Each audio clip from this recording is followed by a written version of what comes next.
Hey, yo, welcome to the Godcast. I hope y'all are buckled up, because things are about to get weird. I don't understand why you chose me. You want to change the world, son. So do I. Where are we at in terms of history on the timeline? Where are we exactly? I'm just trying to uncover the truth and bring forth what I can see as the truth. The Bible seemed to be predicting more things than any other conspiracy theory type information, Look, one thing's for certain, that there is so much power in the name of Jesus Christ. That I know for sure. Welcome to Godcast. Welcome to Godcast. The Goodness Over Darkness. The Goodness Over Darkness podcast. Here is your host. Here's your host. Here's your host, Emmanuel Kingman. Emmanuel Kingman. Welcome to the light. Welcome to the light. Welcome to the light. It's showtime. What is going on, everybody? Welcome to Godcast, the Goodness Over Darkness podcast. I am your host, Emmanuel Kingman, and with me is the lovely, beautiful Mimi. Hello. Hello, my love. How are you? I am well. I am glad to have you here for the intro. You were not here for the episode with us. I know. Big bummer. Yes, very big bummer, because you are a big fan of this woman. So our special guest was returning guest, Michelle Gibson. Michelle Gibson from her YouTube page, Michelle Gibson, from her website, piercingtheveilofillusion.com, and now is part of unguru.com. Ungurumylife.com. Okay, she just said Unguru, so it's Unguru My Life. Ungurumylife.com. Okay, sorry, I messed that up. But yeah, it's UNGURU. It's Unguru, then My Life. So, yeah, you can catch her on there, and there's a bunch of other people on there doing all types of different things to better yourself, to health, how to cleanse your body, how to get in touch with the Creator. All sorts of different stuff on there. Now, is that where she does the 6 p.m. on Sunday fireside chat? I believe so. Okay. I believe she's going to be doing it on there. It's 6 p.m. Fireside chats on Sundays. Right. Well, 6 p.m. Mountain Time. She's Mountain Time, I believe. So, well, you'll have to find that out on your own, or if I figure it out, I'll put it in the notes.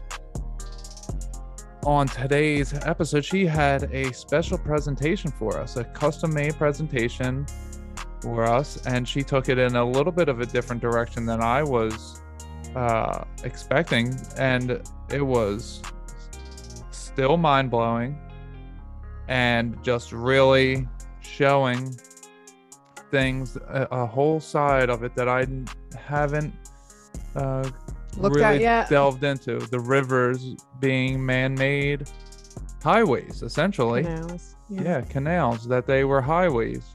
They are, I mean, when I saw it, I'm like, oh, that is a highway. And as we talk and we go, Maybe they call it a highway. Hold on. And we're under maritime law. So Mimi did get to watch this before the intro here. She did get to watch the presentation. Hold on, I want to continue this thought real quick. So you know how everything was built, what are they, a level higher or 2 levels higher? Maybe that's why it is called a highway, because it was built higher than the water level. Oh, okay. So we just built on top of the mud. Right, so we built on top of the water highway, essentially. Waterway. Right. Interesting. Very interesting. So yeah, Mimi watched the presentation. She couldn't be here, but because she is so up to date with Michelle Gibson stuff, I was like, no, I want you to watch this and let's do the intro together rather than me do it by myself, because I wanted to hear your take on it. So you watched it separately than I experienced it. So what was your takeaway? I mean, this is just like an immediate reaction for you on this. Well, I mean, Michelle always has so much new knowledge for anyone and everyone. She really, really goes deep. And so I like watching her presentations. I like her showing, what she's looking at to get to where her mind is, so that, you can easily follow along. That's what I like. Yeah. I know that you guys mentioned like that the year thing and the like she just happened to say I-821 or you might have said I-821. Did that specific number and year. But I wanted to know like what would that I have stood for. So I Googled and I can't find anything about an I being a year or what it could stand for, but it does bring you to this like government form called an I-821. So you're talking about the coins Yes. starting with an I or a J. Yes. So the only thing I could find was this like application for temporary protected status called an I-821. That's interesting. It was also interesting. I was like, what is happening? Yeah. So it's not just 821. Anyone listen? It's the coins, it's the tombstones, it's the maps. They start with an I or a J. And it means Jesus, Jesus, because the Greeks and Latin languages do not have a J. They have an I, and they call so things... I should have just asked you. Yeah. Instead of Google. Yeah. Or which is an interesting thought. Also, there is this Roman god. The first god that they had was Janus or Janus, and it would start with an I or a J, and that's where we get January is in honor of him. That's where all of these different buildings that we see that are archways only. It could be an archway that's just one entrance, or you can have an archway where there's 4 different archways. They are for Janus or Janus. And it's interesting. So just a side note for that, if the NBA, I think, is a representation of what's happening in the world. And briefly, I'll say AI, Allen Iverson, Philadelphia, embracing the little AI amongst all the trees. He used to bang amongst the trees, where if you take the term, the artificial intelligence taking down all of the trees, this is terminology that was used for Allen Iverson, the basketball player, AI, and how he was so little and hanging with all these different people. Well, then we go to King James. We have now in the West, King James, LeBron James was in the East, now is in the West, which Janus and James are similar. And then you have who is in the East now, but Giannis Antetokounmpo, or Giannis Antetokounmpo. So you have, kind of King James versus Giannis or Janus, however you say it. It's spelled much differently, and it's a Greek name. It's interesting. Yeah, it's all super weird. There's a King James version of the Bible, and then, right. Giannis is where. Well, and I think Janus or Giannis might be the God of the Old Testament. I strongly perverted feel version. Well, not just the Old Testament in itself, how it's two-faced, how you have this God of righteousness, of love, and then you have this God of murder and sacrifice. That's what Janus represents. He is the extremes, the polar opposites. So I think that he is probably... And I don't think that it had anything to do with religion or them being worshiping him. I think it was just like the physical happenings of being worshipped, that he was someone on earth to some degree. I don't know. He was one of these creator gods, that he still comes from our God, which is Jesus Christ, but he was just who was in charge for a while, in charge, quote unquote, so to speak, whatever. So it's just interesting. You guys should look up him. But yeah, so the I, back to that, what we were saying, the I and the J, it's also a lot of it says Anno Domini, which means in the year of our Lord. This is on buildings, this is on maps, on coins, on tombstones, anything that's etched in. You can really find it from not too long ago. That's how they used to keep track. Instead of saying AD, they would say Anno Domini and then the letter I or J. So in the year of our Lord, and who is our Lord? Jesus is our Lord, Jesus is our Lord, and then the year. So it's very interesting. I want to hear more about maritime law. Okay, maritime law. But before we get on that, I did have this little download, and remind me, we'll go back to that in a minute. This information that's coming to me about Jesus Christ versus Yeshua, there's a lot of people who are connected with Yeshua. I myself have no connection to Yeshua. And I have conversations with people, and we talk about, what is the real name of our God. So what I've been getting these last few days is that Jesus Christ isn't one man. It's many men and women all at the same time. And this is how this all comes through. Yeshua, okay, we are all the body of Christ. Yeshua played a very important role. Yeshua was the head of Christ at his time. Everybody else was their part of the body, and Yeshua was the part that was leading the rest of the body. Yeshua was doing many different things that others after him would be able to do, because once he did it, he was the first to do it, then many others would be able to do it, because the body of Christ, once there is a way, then the rest of Christ can go through. So Jesus Christ, when they're recording things in the Bible in Greek and they're saying Jesus Christ, they're not saying Joshua, they're saying Jesus Christ, because they're not talking about Yeshua. They are talking about the spirit that is in many different men, and these men go by their man-given names. For example, my man-given name, Todd Armstrong. Yours would be Mimi. We are given these names, but it's not us that people see coming through. It is Jesus Christ. So it's not a story following one man doing one thing in one place. It's actually a story of many men doing many different things all at the same time, but they're all talking about this one spirit. So they don't want to be known by them. They want to be known by the spirit that is working through all of them at once. And that is where the confusion, Jesus Christ, comes in. Jesus Christ was never one specific man ever, or one specific woman ever. It was the spirit of everybody. And they all, no matter what skin color you are, they all have the same look to them. They have the long hair, they have the beard, they have the mustache, and we have all these different depictions. And many people say, oh, that's perverting what the truth is, that of Yeshua being a Middle Eastern man who would be darker than white skin. But no, it doesn't matter. The skin color doesn't matter. He just looks the same way no matter what his skin color is, because he is coming through us. And it's no longer Todd Armstrong that you're seeing here, but it's Jesus Christ is coming through me, so much so that my name is being changed to Emmanuel Kingman. This is what is happening. I have this look. This isn't a look that I was going for. This is a look that just happened upon me. And you can look around the globe, and there's many different people who have a similar look, who are doing similar things, who are having similar revelation, because we are brothers in Christ, because Jesus Christ is coming through us, and we are all destined to play our own roles and do our own things.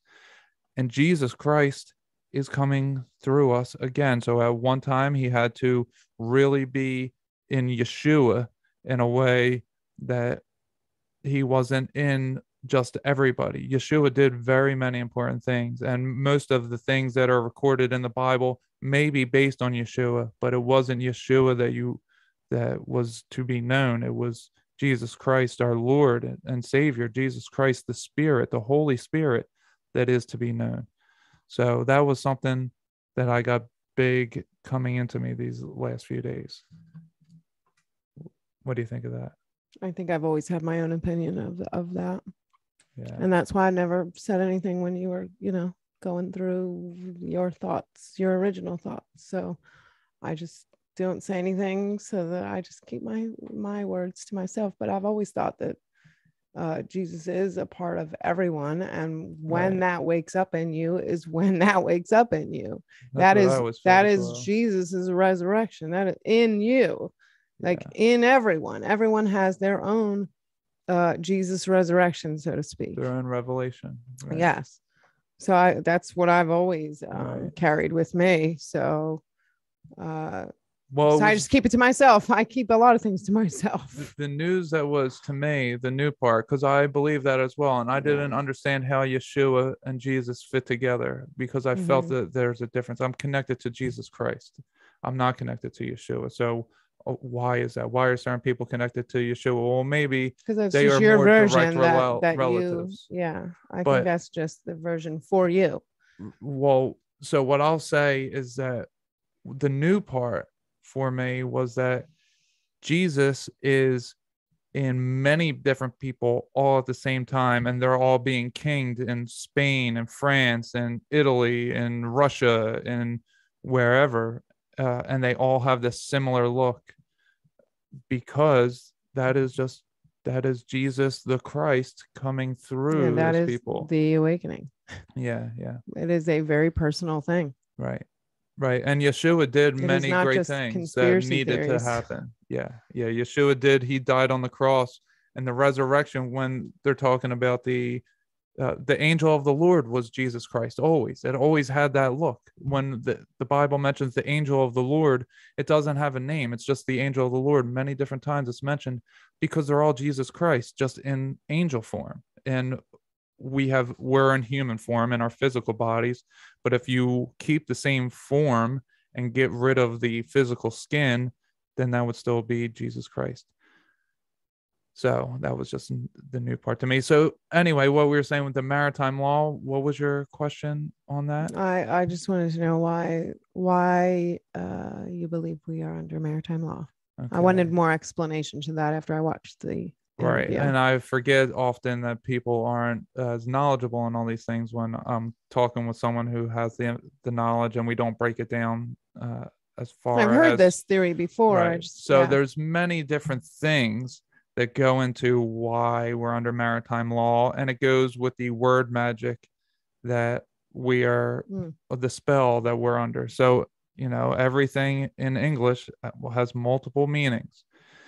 So you have a birth canal is in a woman, and the baby goes through the birth canal, right? Then there's also a birth canal in the waterways. You have a canal, and BER. Yes, the canal leads to the birth, BERTH, and then that goes, you have a dock right there that receives the shipment, and there's a manifest. Every time you have a ship and you have goods on it, you have a manifest, and you're manifesting something. Your goods are the person, and this goes into sovereign citizen law type of stuff. Is that you have the individual is the person, and then the corporation. You're giving when you sign. When a baby is born, there is a certificate of live birth that is issued for the state. And then the state then sends that to the federal level, and what you actually sign is a birth certificate, not the certificate of live birth. They're two different things. This is a real thing. You guys can all I look have this both up. of mine. I have both the certificate of live birth and the birth certificate. That's interesting. I'll show you. I never heard of anyone having the certificate of live I think birth. I might even have both of my dads too. Well, it's a step. If you want to be a free sovereign citizen, that's a step you need to take, is to reclaim your social security number and reclaim your certificate of live birth, that you can then be owner of those things, because we sign ourselves over to the corporation that is the United States. Right. Just do what you're told. Right. And they just took our living situation, where we used to use the free energy of water, just flows. Water moves. You don't need to power anything. I mean, maybe you'll want an engine or whatever, but they had steam power, and they also had trains and trolleys that were just easily powered by water. It was not as complex as it is now. And they took that away from us and gave us cars and had us driving on the land, so that we're charging the land, and they're harnessing the land energy that we're using, instead of us charging the water and using it for free. We wouldn't need, if we just had a sail, it may take a long time, but you can sail anywhere basically. And then they built these bridges over the water, so that you can't use these rivers as highways any longer. So they really damaged us with how everything got set up. Yeah, I hear people say, they trick us with word magic. They have to tell us what they're doing. They. What I got when I heard that section of this interview was, no, we trick ourselves by not using the discernment that has been suppressed. It's purposely suppressed in everyone through all these things that you're talking about, Black Mirror, word magic, et cetera, et cetera. It's not that they can't lie. I keep getting that they're not supposed to lie. Yeah. So that we take their words and we decipher what we think, but we are very literal as humans. Right. They string We're us very along. literal, and we each have our own definitions of words. And sometimes we don't know the other definitions that are out there of these words. So we trick ourselves when we don't look deeper into things. Yeah. Well, it reminds me of Lucifer. You know how Lucifer, like, he couldn't lie, but they tempt you with your desires, and they say certain things, and you just take them the wrong way. You just take them at face value. Yeah, that's a good point. But I mean, it is trickery that they're doing, but it is. It is, but it isn't. But we're tricking ourselves. But they do. We have a part in that. We have a responsibility in that we need to take responsibility for, and that is not using that suppressed discernment. Right. There's truth. There's a lot of truth in what you're saying, but they're tricking us. They're setting things up so that we come to the conclusions ourselves, like you're saying, that we're walking into the trap door because they're leading us there, essentially. That we're being mindless. That they're putting like this false light that's leading you down. There's two different hallways, we'll say, and one is not lit at all, and one is dimly lit. And we're just following along the dimly lit one instead of walking through the darkness because we get afraid of it. Right. And we're like, okay, there's some not light a leader. Here. Right. So, but there is free will. I mean, there's absolutely free will. A free will thing where they do have to reveal the tricks that are happening. So I think they reveal themselves once you learn how to decipher, exercise your discernment. Yeah, how to decipher. That is something that you do need to exercise every day. Your discernment. Yeah, and the last thing I want to touch on in this intro here is we watched the movie Eternals last night. Well, we think we watched the movie. We don't actually know which movie we watched, but we didn't see a title in there. But right, it was about. Very interesting, very, very interesting. It was about this guy was an eternal being, and he met this woman who maybe she was eternal, I don't know, but she got killed. Yeah, but then they had kids super together. Powerful, you know. Yeah, they used the energy around them. Well, anyway, the wife dies. The mother of these two children die. And the father then makes them these ultimate warriors, and they can't be stopped. So that they can fight the people that he killed. thinks took her. He thinks that she wasn't killed. No. He saw her dead, and remember, he said to the son that you watched her die. So, but what happened later on is many years later, he gets tricked. There is this voice that is calling to him from the quote unquote the other side, and what happens is he goes to let in this energetic force because he thinks that she's being held prisoner, and he's going to break her out. But this entire time it was this thing that was far worse. It was much trickery. More evil. And it was using, because his attachment to the rings, which we've seen that in many different there's these rings, the 10 rings, right, that he puts on his arms and makes his arms like, super powerful. Yeah. So through his attachment to the rings, this being can then call him, because the being is calling to the rings, because the rings are the only real thing that can bust it out. So he busts this thing out, and it turns out it's far more evil than he could have ever imagined. And the hero, the main character, he goes from being this masculine ultimate warrior to learning how to be a little more feminine and then when he finds the balance, he takes the rings from his father, and his father is then killed by this being, but then the son kills the being, and it's then the son It is was the pretty eternal. interesting, yeah. But it was, what was really interesting were these were like octopus looking demon beings that Flying, weird that looking. soul suckers that Yes. that they would come and they would suck a soul from the humans and then drop it into the ultimate The bigger, yeah the the- bigger demon figure. yeah, it was some wild stuff. And I mean, they were definitely demons and they couldn't be killed with the technology. So the ones that broke him out, they came for war, and they were coming to war against those who protected the gate. There was gatekeepers. The gatekeepers were more natural. This is the mother's family. They were more natural, whereas the father's family had the technology.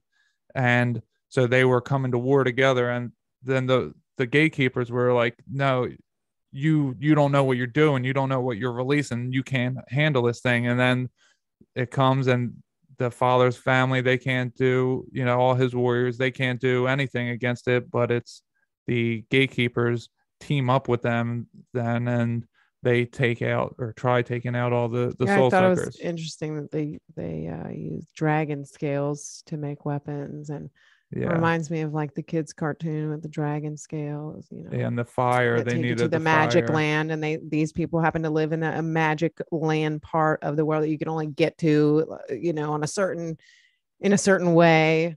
Yeah, so it was super interesting.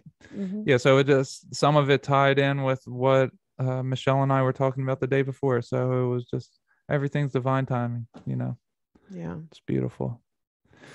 All right. Well, I mean, this is a bit of a long intro. There wasn't too much about the show, but there was some important information in here that everyone should interesting hear. tidbits about orphans and nursery rhymes, things like that. Yeah. Mm-hmm. All right. Well, I think that's going to do it for the intro. Everybody, check out all of Michelle's stuff. I will provide all the links in the description. Make sure you check out my website, emmanuelkingman.com. Hit me up for some energy work. And if I haven't mentioned before, I don't know if I have yet on the show, I'm on actualactivist.com. You can find me there. Matthew Landman's different podcast group, as well as altmediaunited.com. You can find me in those places, as well as my podcast still has its own website. So, I'm available in many different places now. So make sure you stay tuned at the end of the episode for a preview of the next episode. And without further ado, here is Michelle Gibson. Hello, everybody. On today's episode, I have on a returning guest who is making a huge dent in our covered up history. She custom made a presentation for us today about the old world architecture that is still in use today. She is host of the website piercingtheveilofillusion.com. Everybody welcome Michelle Gibson back to the show. And thank you so much for having me back. I really appreciate it. And I'm Hold honored. on. Sorry. The clapping, it didn't go. I don't know what happened. But yes, thank you so much for coming back on, Michelle. You are one of the greatest guests that I've had on my show. We had such a good time talking, and we set up another interview right away. And you asked me, all right, what do you want to talk about? And I sent you a list, and this was a little while back, and you brought something here today. So thank you so much for doing this. You're very welcome. How have you been? How's everything been progressing? Anything new on the docket? Oh, I'm doing really well. I'm on a new intentional use platform called Unguru now, and that got kicked off at the beginning of November. And congratulations on that. Thanks. It's a monthly subscriber service, and it gives you access to all of the educators and everything on the platform. And it runs from hidden history, which is my area, to yoga, to also health and finance. And, there's all different kinds of groups that are popping up. How to detoxify. from all the toxins that are in our world. Oh yes. So many. And it is just getting started, but the potential is huge, and it's very much a win-win kind of platform. Is it also going to host your work, your videos? I'm going to have videos on there. I also have a weekly fireside chat on Sunday nights, and that's at 6 p.m. Eastern time. It's on www.unguru.yourlife.com. Unguru? Unguru. UNGURU. Okay. Yourlife.com, to give people life skills to help them navigate the crazy times that we're living in, and get information about how to, basically protect yourself legally and that kind of thing. Oh, wow. Are we talking like sovereign citizen type of stuff here? It covers that. Wow. Okay. So this is like an all-encompassing awakening. It's all-encompassing. It's, helping people move into private, connect with each other, business to business, find out what, where in your community you can find locally sourced items, whether food or, so anything. Is this like a monthly fee, or is this pay by the? It's monthly. It's $9.99 per month. Okay. And that gets you access to everything. And it's like the price of a burger and fries these days. So I am going to have to check this out. Yeah, it's not that expensive, and it really offers a lot of information. And it's, like I said, it's just, been really online for about a month and a half, and not even a month and a half, just a month, since we're just at the beginning of December.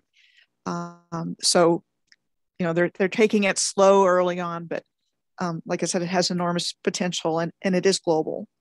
So just seeking to connect people all over the world to help each other. That sounds like an excellent platform. So congratulations on that. You are definitely deserving. You're such a great researcher. You're doing the Lord's work. It's, I can't get it out fast enough.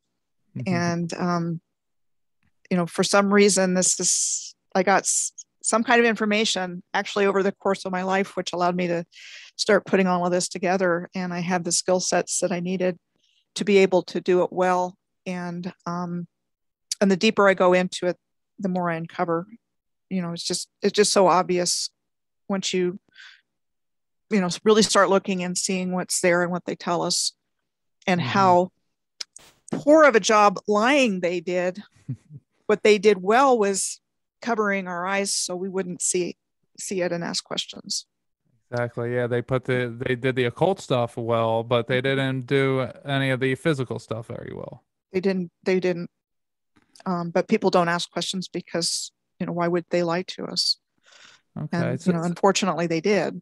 Yeah, big time. Before we get started here, I have two little questions for you.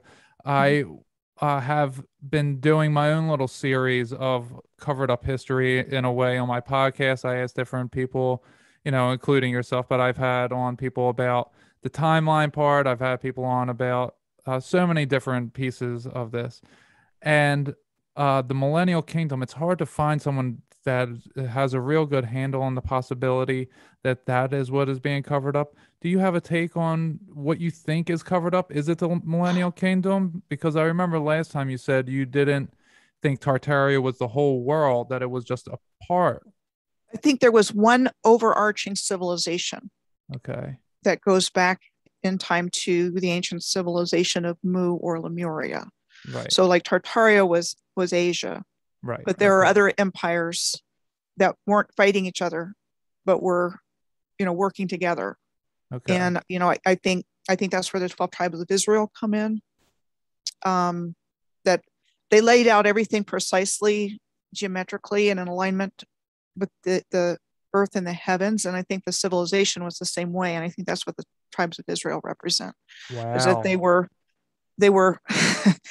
if you're familiar with what a flower of life is, if you picture these communities that are kind of lining up in a circle, and it's like, and picture the face of a clock, where you've got your 1, 2, 3, 4, 5, 6, 7, 8, 9, 10, 11, 12. that same kind of idea. There was a different tribe at each position. And because I found lost tribes of Israel all over the earth. Yeah, I have too. Alignments. And so I think that identity got hijacked by these beings that came in and did this. And I do believe it was deliberately caused. I do believe that it is satanic and demonic. Yeah. I really think there is a major battle between good versus evil, and that evil has had its way here for that period of time. So, in answer to your question, I think everything got turned upside down the last couple of 100 years. And before that, it was different, completely different. Okay. Positive. Yeah, I love your answer, because what I'm getting right now psychically, as you're telling me this, I'm seeing that the 12 tribes of Israel, because I have studied this myself, they have went all over the earth. Different tribes went in different areas. I think they were actually all the races, that they weren't just one race of tribes of Israel. They were all of them. And they were all brothers or whatever, sisters, brothers, cousins, whatever. They were a different race, I guess, than the beings that were here or that have taken over anyway. I don't know what was here before. Right. I think they were highly advanced people. Yes. Highly advanced humans. Yes. And I see them rebuilding their home. They're looking up at their home and they're making their home down here, which is heaven, which is, some kind of like, they're trying to redo what they were up there, and that we just now forgot because we've been tricked. We've had the veil put over our faces. Exactly. Okay. And I wish I had something different to say. But it's critical in understanding what's going on right now. It is critical to know that we're the victims, all of us. Right. And we have been for our whole lives. Yeah, we have generations. Yeah, I count at least 200 years. I've been looking at, I think the second destruction of the world, according to the Bible, happened in the late 1700s, early 1800s. I think that's exactly what this is. And it was a cover up of what you were just saying with the 12 tribes of Israel. Some people may call the Millennial Kingdom. According to the Bible, it would be called that, I believe, very strongly. And that we are in the time that Satan is loosed upon the earth, according to the biblical timeline. So, he put the veil over our faces. Most definitely. Yeah. He's been loose and he's been having a field day. Yeah. And it's far worse than what we used to see in cartoons about a, devil sitting on one side and an angel sitting on the other side, and they're having this conversation going on inside of you. No, these are evil beings. That invaded. They're not the one or the other. The one, the evil, or the Satan in that little scenario. You have the angel and the devil. The devil is your ego, and the devil lets something inside from the outside. That is what people aren't understanding when I'm having conversations with people and they say good and evil don't exist because everything just is. No, everything used to be just is, but then the quote unquote bad side let in something far more darker than it could ever imagine. It let in the abyss, and it didn't know what it was doing. And that's critically important to understand. I completely agree with you. And we're talking about horrible crimes against humanity. Yes, horrible crimes, and I don't like to go there. Right. Yeah, we're not going to get into all that, but yeah, everybody, if you're here on my podcast, you probably are familiar with it. I myself, as a young child, had sexual trauma. So, it stems all over the place from one adult doing it to one child, then branches off to that child doing it to other children, then that child growing up being an adult doing it to children, and so on and so forth. And it's just a horrible, horrible thing. And it's a real thing. And it's even worse than that. But that's part of it. Right. So, all right. No, go ahead. I was just going to say, it's just really critical to understanding what's going on right now. And they're still lying to us. And they're not going to get away with it. We're waking up. But that's what's been going on. Yes, ma'am. So, and hopefully I can show you all some things today that will help you see what I'm talking about. Yeah. From the standpoint of what you asked me to present on architecture and mud flood and things like that. All right. Well, so leading into that's my second question. Have you come across buildings that say AEIOU in all capitals on them? I'll start looking. I'm sure I have, or Yes. something along. I mean, there's a lot of older buildings that have a lot of decorations in the brickwork. Right.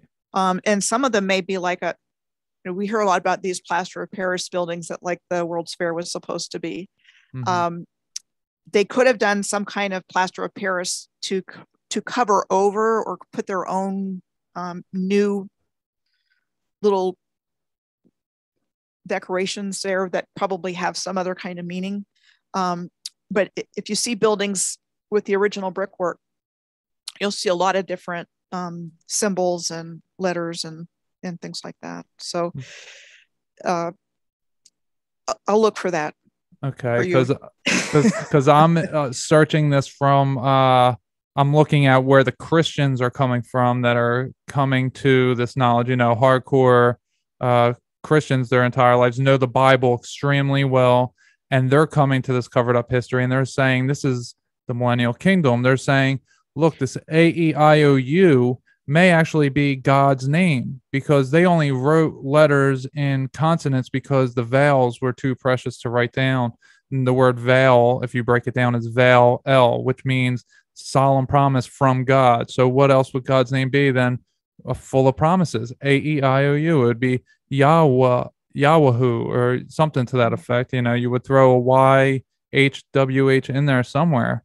But it's very interesting when you look at it that way, because there's a lot of coins that say Anno Domini, which means in the year of our Lord, and there's marked with an I, a lowercase I, or a lowercase j, and then the year is written, and that's how we come up with possibly time that's been added onto our timeline, that maybe it's only 1021, or maybe it's only 1221, something to that effect. And that's a really important point too, because you see it in coins, you see it on buildings, you'll see what's an I and then like 821. Mm-hmm. And it's an I, it's not a 1. Or you'll see an I that was it was engraved, or they did something to change it to a 1. So that there's a lot of evidence of that. Yeah, tombstones as well. Mm-hmm. Yeah, so it's very interesting. So I was wondering if you have come across the AEIOU. Someone had proposed the idea to me that maybe the ones that were marked AEIOU were literally the houses of Jesus Christ, that they were his buildings, that all around the world, when he would go somewhere, he would stay in that building that's marked with AEIOU. Yeah, that's interesting. I've seen the tetragrammaton. So I've seen the YHVH. Okay. Not necessarily in buildings, but like paintings and things like that. Right. Okay. But I'll keep an eye out for that. All right. Yeah. That'd be very cool if you came up with something like that. So now you have this beautiful presentation for us tonight. Do you want to see if you can share your screen? Make sure that's all going, and then we can get going. All right. Okay. Now I've got gobs of examples. And so in the interest of keeping this reasonable in length and time-wise and everything, you should be able to get a good idea from what I'm about to share about what we're talking about. And so you asked me to focus on buildings being dug out from the mud floods, government, schools, museums that have taken over old world architecture, as well as anything that goes in with that type of theme. And so I pulled some examples together from research that I've done. And again, I encourage you to really start looking at the older buildings in your community, especially buildings like this and these museums and government buildings and courthouses. We're told that this building, which is the Nelson Atkins Museum of Art in Kansas City, Missouri, was completed in 1933. And that would have been in the middle of the Great Depression. Wow. And they say the same thing about the U.S. Supreme Court building in Washington. A lot of those, memorials and so on and so forth were built, say between 1910 and 1935. And they're, what we would associate with ancient Greece, Rome, that style of architecture. Yeah, with horse and buggy, or right. the Model T Fords. And you'll see that a lot. You'll see, these big, massive buildings on a street covered in mud or dirt with, these little buggies drawn by horses flying by the buildings. Is kind of what they look like. Yeah, it's ridiculous. So this is an example. And museums is where they tell us what they want us to know. Mm-hmm.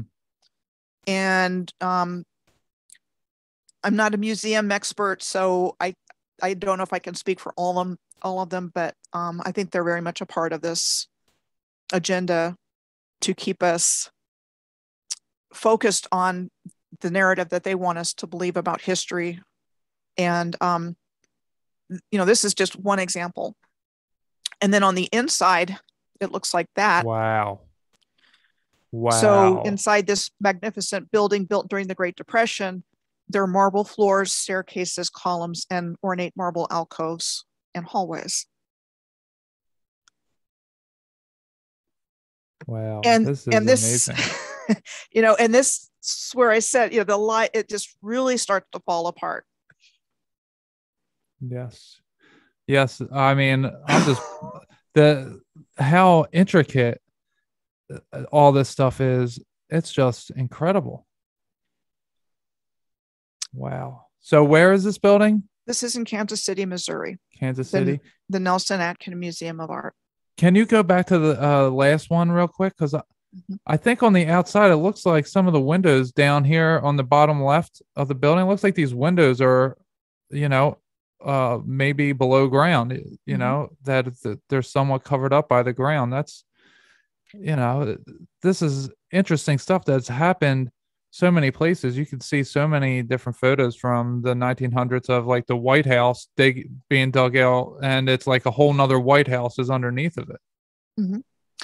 And then these buildings, you can't see it in this picture, and I didn't include one in this slideshow, but when I did the original research, there's some buildings back here that are said to have been built more recently, and you see the same kind of thing where there's like a hill, or something going up against the building where it looks kind of mud floody for anybody that's been studying that subject. Yeah. Wow. All right. This is so good. I know I'm going to be blown away. So the floor is yours. Okay. And please interrupt me. I've got about 31 slides. So just feel free to interrupt me and we can talk as we go along. All right. Sounds great. Thank you so much. So we're still in Kansas City, Missouri. And I chose Kansas City because there's some really great examples here. And this is what's in the historical narrative. A rock ledge became the landing place for riverboats and wagon trains starting in 1833 on the south side of the Missouri River at what became Kansas City, Missouri. A rock ledge. Now, I've believed for quite some time now that rivers are actually canal systems. And they pretty much, in some places you can really tell that. And I've got some slides here to show you what I'm talking about. In some places, a lot of the old stones are gone. I woke up to this in Oklahoma City, and there's a lot of places throughout Oklahoma. There's like these red clay gashes, as I call them, because you have the red soil or clay or whatever, and then you have these little like spindly looking rivers. And then there's a place in downtown Oklahoma City that I found that you could actually see the stones that were in there. It was like one section and the rest of it was just that. So it's like they've taken them out, and there are probably far too many to do that for all of them. But I have provided evidence for that. And then also places that make cement plants and things like that. They've got, an unending supply of these megalithic blocks to make cement with. And I've done research on that too. So that's what they do with them. So what were these things that were in the water? So this is a cross section of the Missouri River bluff at Kansas City, the Rock Ledge. Okay. You've got limestone. Well, let's see, Argentine, Iola, Cement City, Westerville, Winterset, Bethany Falls, Hertha, and you've got the Rock Ledge over here. You've got all this stuff over here. So you've got a lot of this is hidden by soil and tree growth over the however long. Okay, I didn't put a picture in here, but limestone was a common building material in the ancient world. So you can find examples of limestone megaliths in Egypt and all over the place. Right. So they're hiding this civilization in North America that was the same as Egypt and all over the earth. Wow. So literally mud just flowed down from somewhere and just covered up. This would be like some kind of pyramid structure. That's what I think. Wow. 100%. So when you're talking about a rock ledge, you're probably talking about the canal walls. Right. I have been looking at this ever since you said that. Whenever I go somewhere, whenever I am looking down on a map, GPS, whatever, or if I'm like, I went to St. Augustine and I was in a helicopter and I'm looking down and I'm like, oh, these little like swampy little waterways now. I was like, oh yeah, they're canals. They're absolutely man-made, but now there's too much water there, so nobody lives on them. So we're back a little bit more. But so you're saying rivers are just larger versions of that, right? Yeah, they're large canals. Wow. And okay, so this is an example of a canal. Okay, so you've got the masonry here, this massive bridge, and again, they want us to think whatever year it was built. I'm not sure where this was from, but this is pretty typical. Right. These solid masonry bridges that were built sometime in our history that they give us dates for, sometimes 1700s, sometimes 1800s, sometimes 1900s. But again, they're wanting us to believe that these were built by the people that said they built it. Okay. And I like to give this example. Again, I can find other examples. It looks like a highway. But this is near Eureka, California, at the Six Rivers National Forest. Wow. So these would all be called, we would know these as river confluences. So this is in California. This is where the Missouri and Mississippi rivers come together near St. Louis. Let's see. So are you familiar with the maritime laws? Like how we're under maritime law? Yeah. This makes total sense. They just took us off the water. They took us out of boats and they put us into cars and to drive on land. I'm just blown away at this right now. I mean, this looks like highways. So this is Iowa in Des Moines. So it's the Raccoon. I can't remember the name of the other river. So anyway, my point here, and this is the Blue Nile and the White Nile in Khartoum, Sudan. My point is they all look the same. I mean, that one could be a twin for that one. They're man-made points. And that one could be a twin for that one. Mm-hmm. And I just, picked a few examples. I see these all the time. Wow. Yeah. And that's why I say I believe all of these natural rivers were actually canal systems. Yeah, large boats would be going down this. and that there's a lot more that, creeks or canals. And then there's a lot more that have been diverted and dried up. Okay. I saw that all over Oklahoma when I started to wake up to this. It's like they diverted a lot of water and dried up what were canals, or they built, I've seen a lot of canal beds that have railroad tracks in them.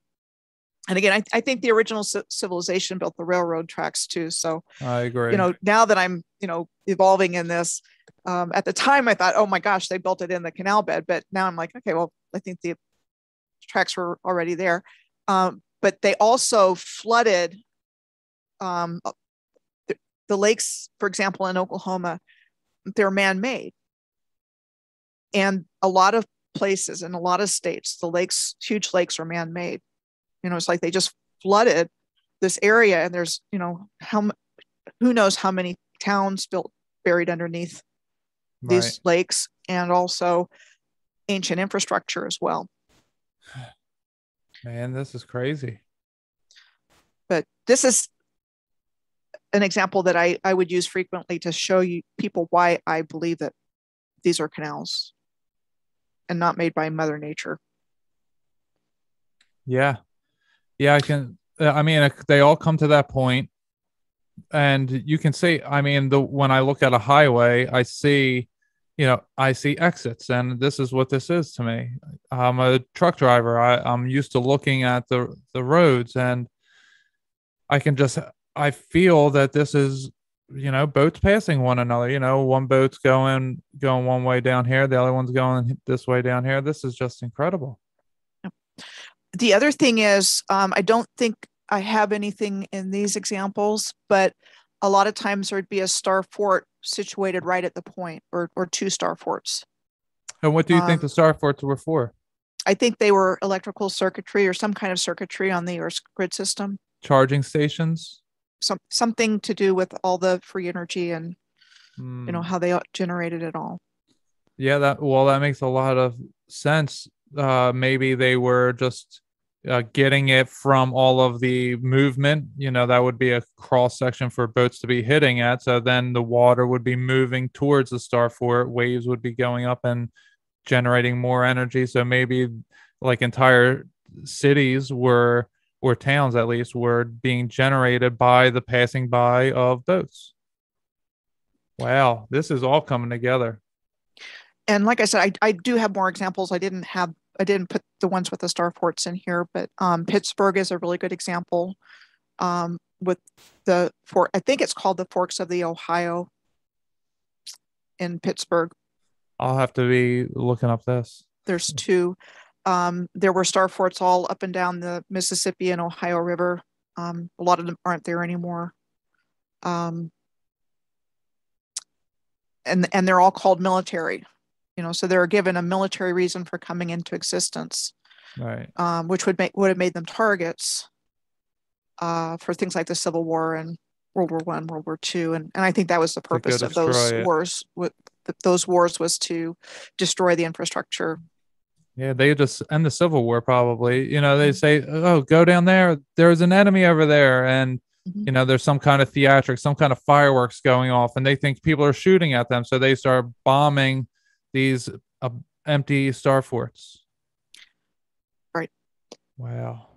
And I do have a Civil War example towards the end of the presentation that will cover a lot of the questions I have about what was really going on. And not, something was probably happening, but was it exactly what we were told? I was like, I don't think so. Yeah, well, it's interesting that it happened 2 years after the Carrington event, because I've been saying for a while now that the Carrington event has something to do with all this. And I think that the Carrington event is probably maybe the rapture, and that also sent Satan here to be loosed on the earth. I think it was one and the same, a little switcheroo, if you will, that, Jesus and the saints left and were raptured away. And this is why all Catholicism has all these saints depicted with gold and chakra, or their crown chakras open. Obviously it's a halo, but people don't know it's the crown chakras being opened, and they kind of just like went inside. I don't know, but I think that kind of lines up. Yeah, there's a number of events that took place during that time. What I personally believe is that this was deliberately caused by some kind of tech. I've given some ideas as to what I think That might the have. Carrington event was caused by tech? I think whatever caused the mud flood and the takeover of everything was deliberately caused, because I believe that the people that we know as the cabal, the Illuminati, the bloodline families, they were like, they're ready to start digging and resetting civilization so they could bring us to the world we live in today. The New World Order is a real thing. And we're in the New World. You know, they call it the New World. It's a New World Order. It's an order of people in the New World. And this is how it happened. So, you know, the Carrington events in there, the New Madrid Earthquake of 1812 is in there. I found out about the Great Frost of Ireland from 1740 to 1741, which was 21 months of extremely cold weather. Yeah, the year without a summer. It killed like 500,000 people at least. It's in the historical record, and I think that was part of what happened. It could have been some kind of nuclear attack. It could have been a directed energy weapon attack.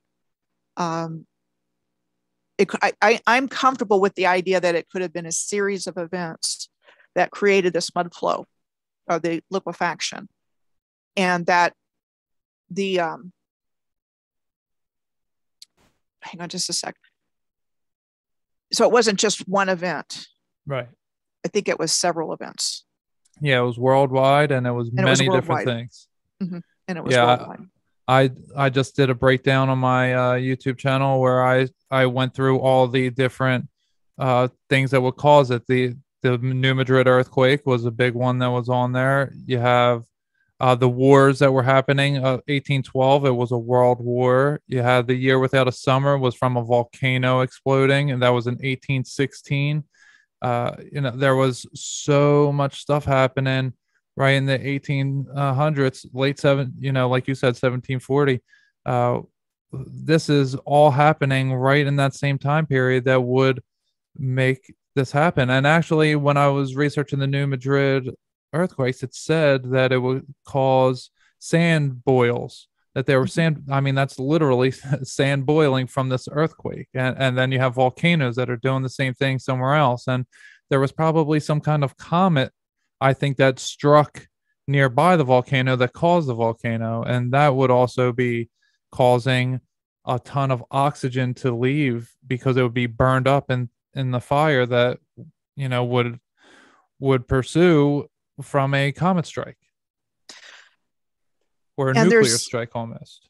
And again, when you look at the narrative about what it says about the New Madrid earthquake, and what I did was I followed cities up the Mississippi River and also the Ohio River. And that really brought forth a lot of information. And if anybody wants to check that out on my website or my YouTube channel, I really go into depth about it, because I was kind of getting this hit because I was noticing a lot of German settlements. And I think the controllers came in through Germany and through primarily Germany, but Germany and England. Yes. You know, they're kind of two sides of the same bird. Yes.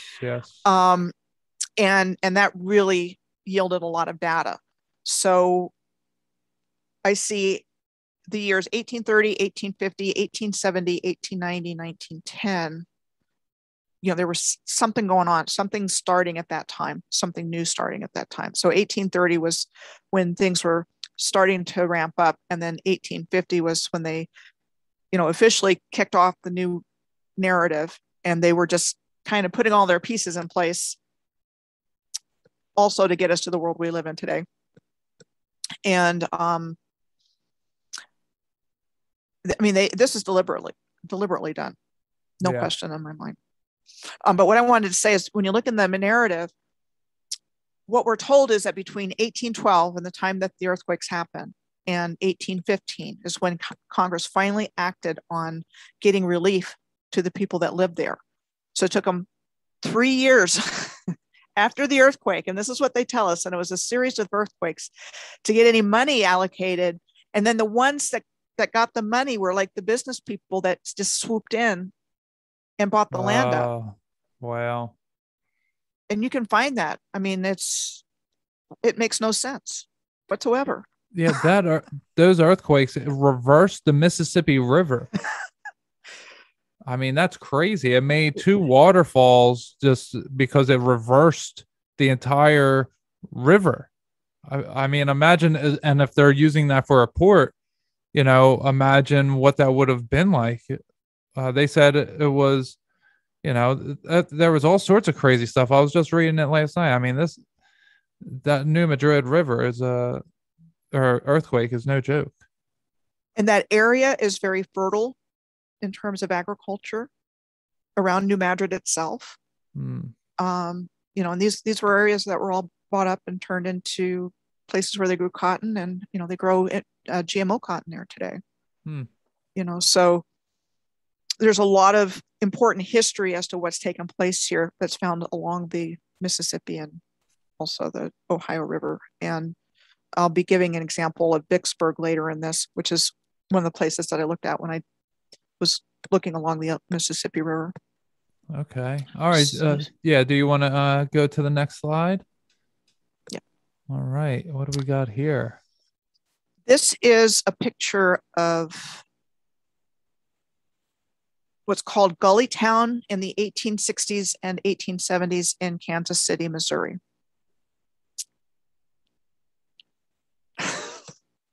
I'll let you decide what you're seeing there. Yeah, so to me, this looks like there was some kind of buildings here that were destroyed, right on the right side here, and right in front of the picture to the left, I don't know what that is. Is that some kind of just mud only? Or, I mean, look at the streets are completely covered in mud. This is, what's going on here? And so this is the town. Is this nearby the river you were just showing us prior to the last? This is Kansas City. It's on a different river. Oh, okay. But Kansas City has some great examples, which is why I picked it. This is in 1870 in Kansas City, Missouri. So were they said to be a part of the Civil War, Kansas? They're neither north or south. There was something going on with regards to Kansas, Nebraska, and becoming whether slavery would be allowed there or not. Oh, okay. And that's another part of, I've done research on that too. Just really fishy stuff. So this is supposed to be Kansas City in 1870. It looks like it's covered in mud. I mean, I don't know. Maybe it's just the buildings and the color of the picture, but to me, it looks like it doesn't look like a building anymore. I mean, you can see obvious building structure, and then you see it looks melted. And here's another one similar. It's still in Kansas City. So this is, I believe, the same street, and this was supposed to be in 1868. Wow. So this is just like the middle of the forest. This doesn't look like a city at all. So what they were uncovering, oh man, this gold rush, it wasn't gold that they were digging up, it was homes they were digging up out west. Wow. That's what I believe. This is crazy. And then this is Wyandotte Street, same street in 1871. So, same street 3 years later. They did a lot of digging. And then these are some of the buildings on that street. So these were supposedly taken in 1928 on Wyandotte Street. And you've got Otis Elevator Company on the left side, New England building. But again, it's that, that incredible architecture. Yeah. With most of these buildings are gone. They're not there anymore. It's typical. Now, I'm not 100% sure of all of these, but typically these get torn down pretty quick. Do they say when these buildings were built?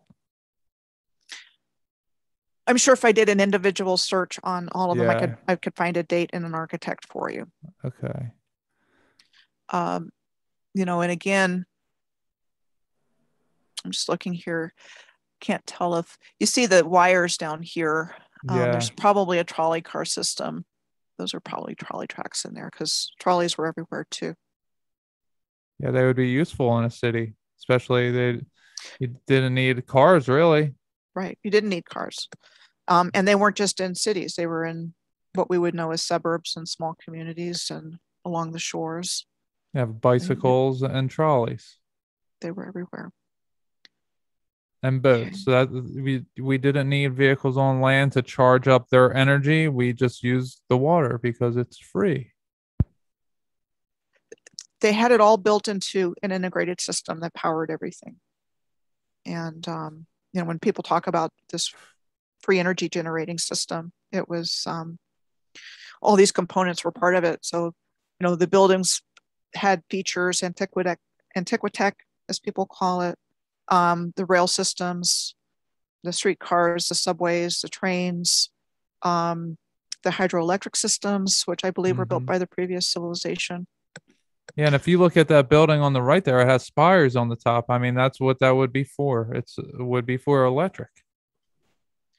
So again, they've hidden it from us by not telling us about it and giving us an explanation for every building in existence. But it doesn't compute with what they've told us about our historical narrative, which is we didn't even have the technology to do anything like that until this century or the 20th century. Right. This is just wild. Okay, so I wanted to talk about the Great Galveston Hurricane. Okay. In 1900. So it made landfall in the United States there on September 8th of 1900 as a Category 4 with estimated winds of 140 miles per hour or 220 kilometers per hour at the time of landfall.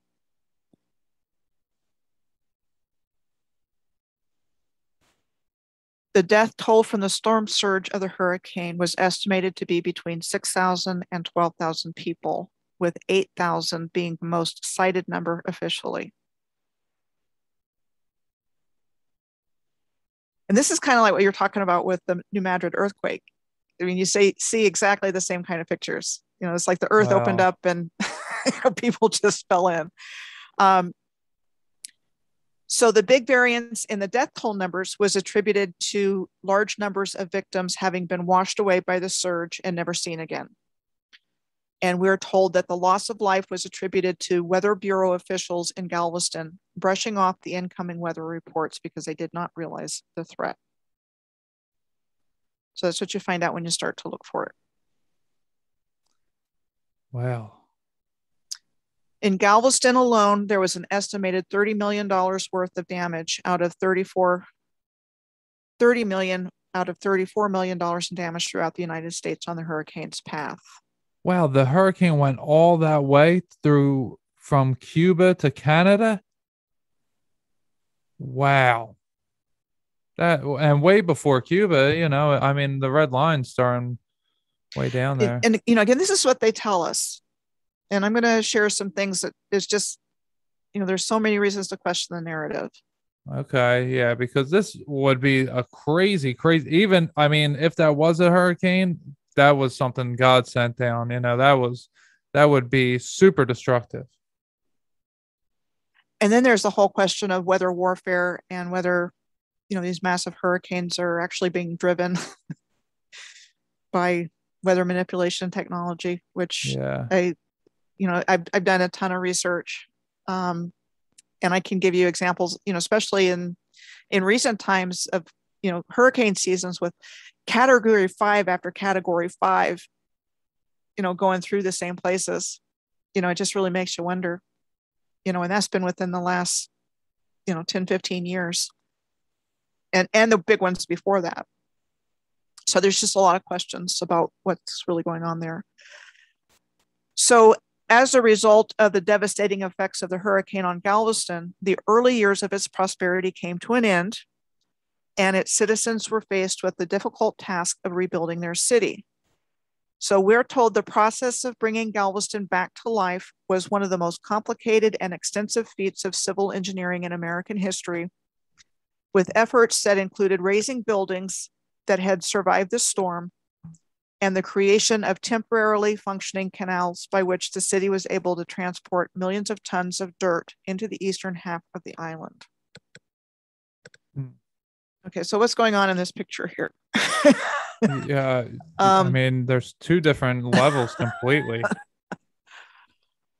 Do you think that maybe it's just the side on the right side, it's just not dug out yet, that it's probably, those houses go all the way down too? I mean, those telephone poles look like they're probably, down in there. They don't look like they are just built right there. Right. This is a ton of mud. Right. And then when you look at the next picture, we're told that dredge material was pumped onto Galveston Island following the hurricane, with residents enduring years of pumps, sludge, canals, stench, and miles of catwalks during the project. So this was a period of years that this was said to have taken place. And they were pumping out all the mud? Mm-hmm. Wow. So where'd they put it? In the water? Well, there's mud flats around Galveston to this day. Yeah. So so when I'm looking at all this, doing the research, what came to mind was Seattle. So what happened in Seattle was the streets were said to have been elevated after the Great Fire of Seattle in 1889, which created the underground spaces of Seattle's vast underground network. And in the aftermath of the 1889 fire, we are told new construction was required to be of masonry, and the town streets were regraded 1 or 2 stories higher. So that's the story. So after the regrade, we're told streets were lined with concrete walls that formed narrow alleys between the walls and the buildings on both sides of the street, with a wide alley where the street was. That's super weird. I would not want to live in that house. What are we looking at? Mud flood? Built on top of a mud flood? Or it wasn't built on top of it. It's covering up whatever was there. Okay. So there would be more building underneath here.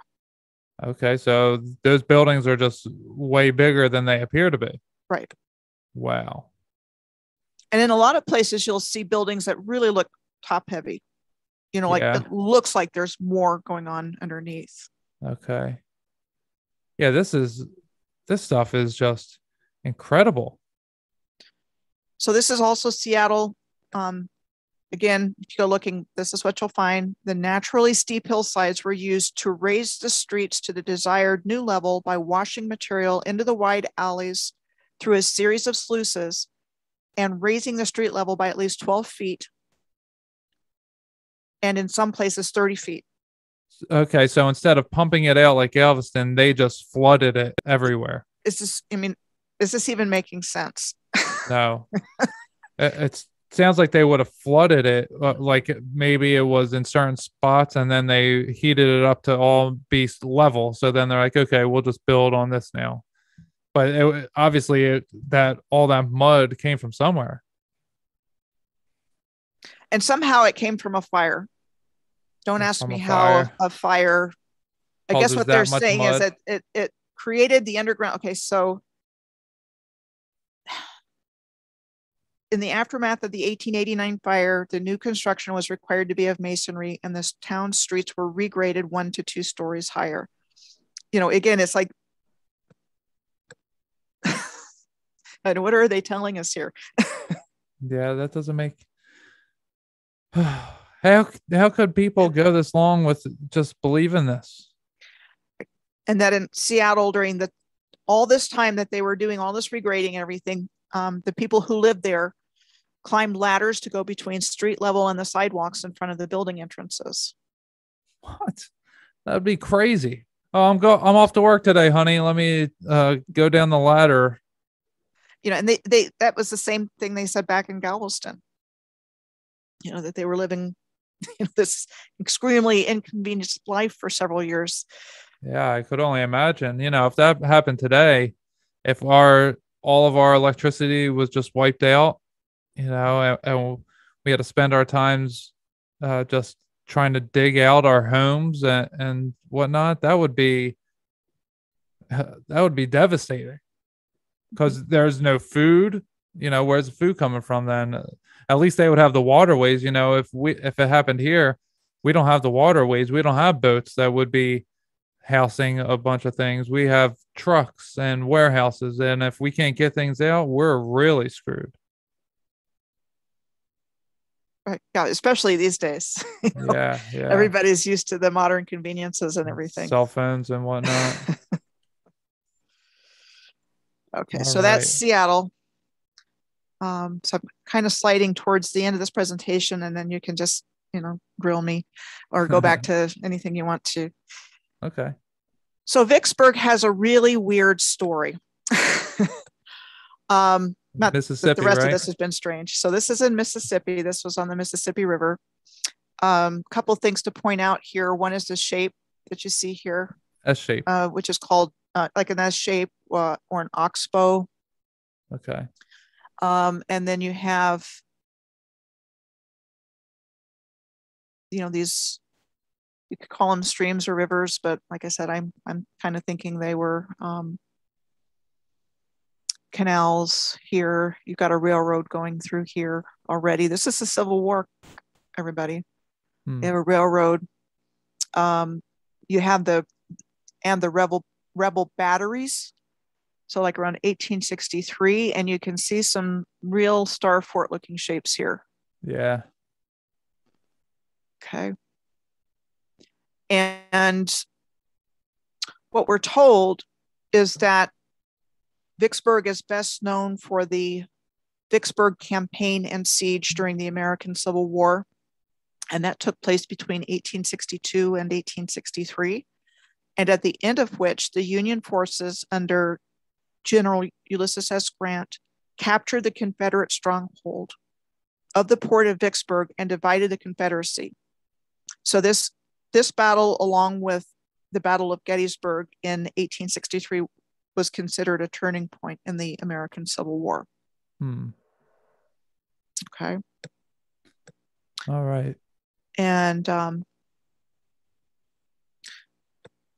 the word battery is used in conjunction with these Star Fort structures. And again, I think that's telling us part of their function.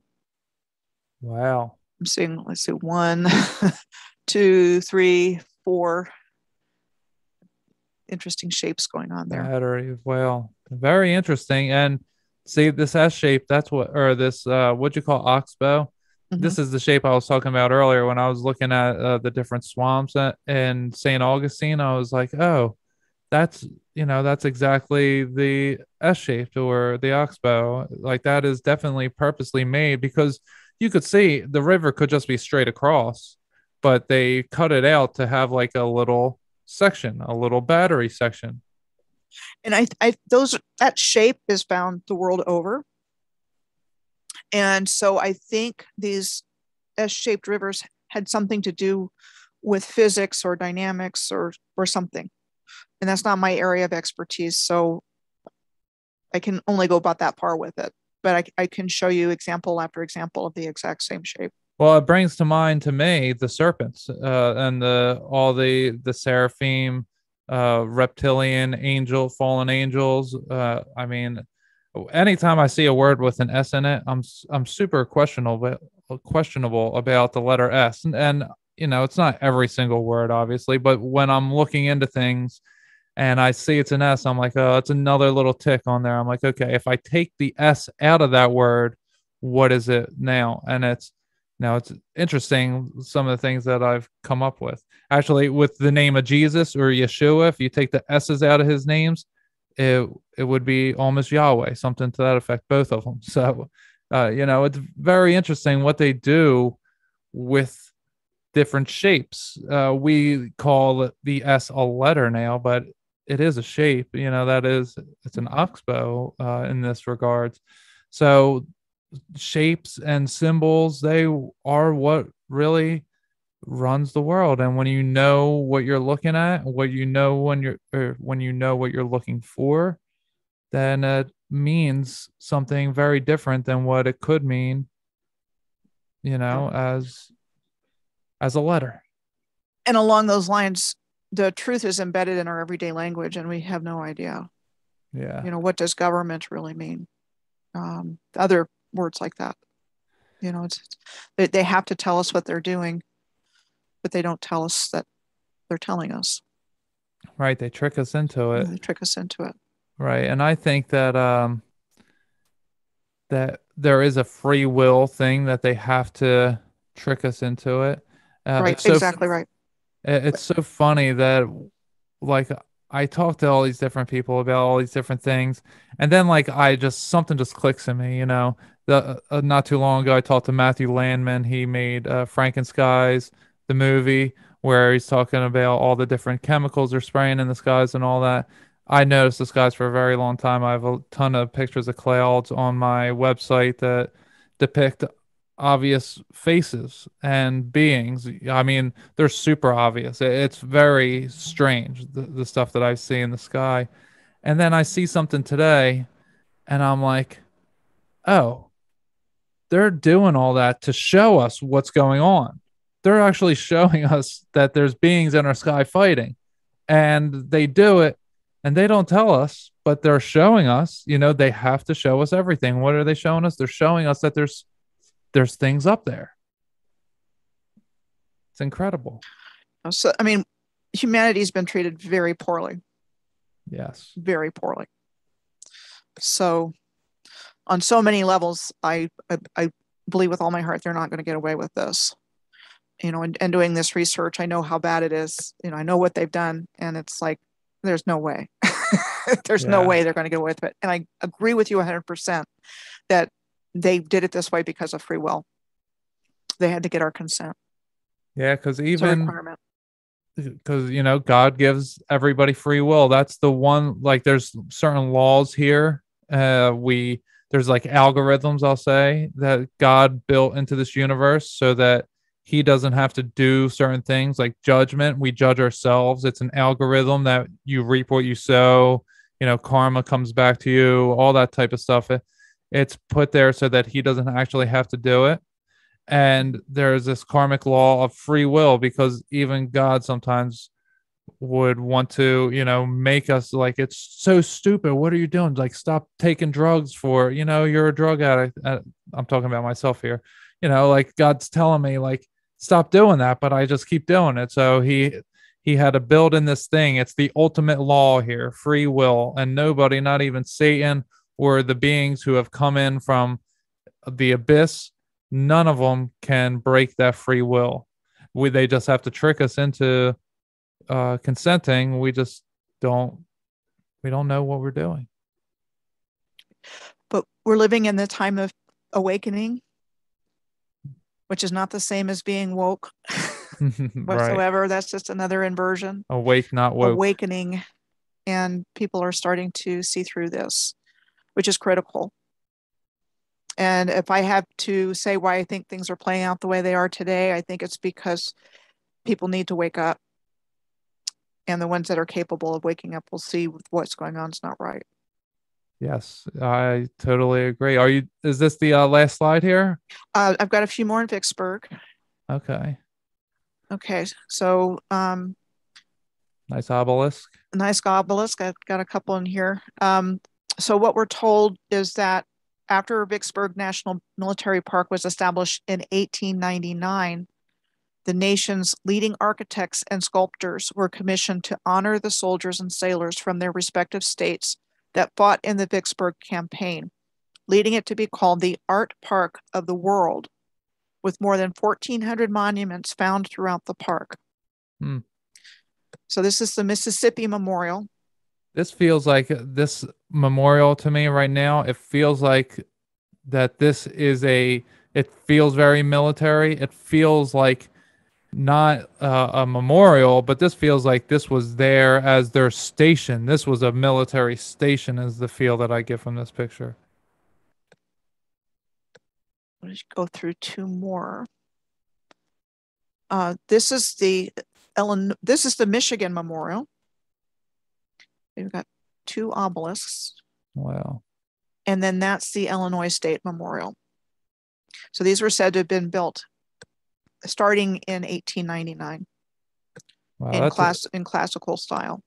Yeah, that is a huge building right there. I mean, it was a pure golden eagle right on top. Looks like it. Can we even build this way today? Yeah. Not to my knowledge. Yeah, I mean, look at those three statues. I didn't even see that. The three statues below the eagle. Mm-hmm. I mean, this is some intricate stuff. And the eagle, who else has the eagle? You know, the Nazis had the eagle. I think it was Rome also, or maybe it was the phoenix. You know, the phoenix, the eagle, it's kind of the same symbol, whether it is different birds, but this stuff is amazing. So it's interesting. There's a similar looking building here. I don't know if it's the same one or not. But this is the Shirley House. And it's said to be the only surviving wartime structure inside the Vicksburg National Military Park. And so you've got, this is the Shirley House here. Hmm. And what's so interesting about that is this picture, which is said to be a wartime picture from 1863, and is described as the camp of the 45th Illinois Infantry behind it. But there's things going on in this picture that don't make sense to me. You know, why all the digging and entrances? What are they doing? Yeah, maybe they're hiding out little bunkers. That's what they say. What they say is that during the siege of Vicksburg, the people of the city dug caves into the sides of hills to get out of harm's way from the hail of iron that was coming their way from the Union forces. And my question is that a plausible explanation? They were probably climbing back into their homes that got mud flooded over. Either that or they're getting in there to dig out whatever's in there. I mean, time. I mean, this was a very wealthy. Is that the Shirley House in the background? Yeah. Yeah, because you can see the lower level in this picture, you know, right on this bottom corner here, or in this front corner to us.